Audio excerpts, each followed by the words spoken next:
Another issue that, so I'm going to sort of go to the next thing that came was a striking moment as we were going through our promotion for the course, the project, and we're recruiting rigorously with lots of money in lots of places, is that less than 40% of our participants were from York Region. What? What happened? And yet I thought about that report that was written by Lucy Lowe from York University saying that in York Region there is very poor uptake of new immigrants, of the services that are out there for them to access. So our question to ourselves as we were going was, where are these new people? Have we missed them? Do they need us? Or maybe they don't need us. Are they willing or unable to access it?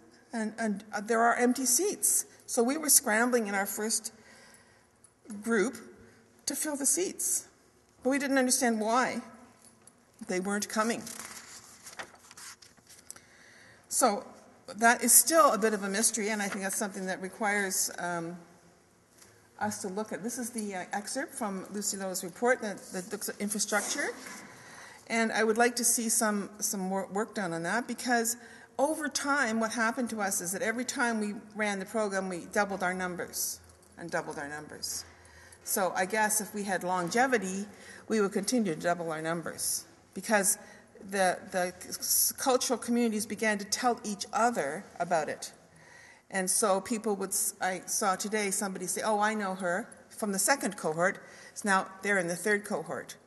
So there is that part. We're not really perhaps being able to access the new cultural communities in a way that's really helpful. So I'm just going to pop on here. Keep on going here. Bum-ba-de-bum. That's fine. Let's go here. Okay, so, being an ex-small-time politician, I always have to have an answer to everything. So this is my sort of cogitating, is that I think we need to actually move from the community tables to regional action task forces around some of these issues. And I'm hoping that some of the LIPs and some of the other social planning councils and children and family networks are going to go beyond identification of issues to action.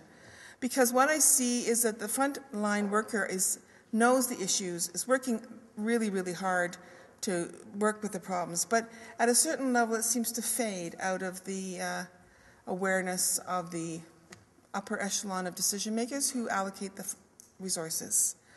I think there is a need to actually focus and prioritize around some of these issues in our community and give them airspace, because I don't know what you think is the biggest issue in York Region, Victoria or Claudia. I don't know.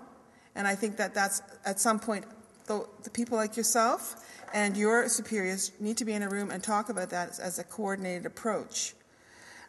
So I still see that there is work to do in York Region if we can't get the people that we know need the services to come to our programs when they really need their programs. So that's another whole issue around recruitment, because in this Vision project, we were very fortunate. We had very generous allocation of marketing money to use in newspapers and all sorts of things, thousands of dollars. That's not the normal amount of money that people can access if they're doing a community service.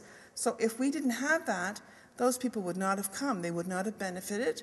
So we have to come up with a better way to get that out there. Because one of the sustainable aspects of this program is, how do we do that communication and marketing piece to reach the people we need to reach without spending thousands and thousands of dollars to do so?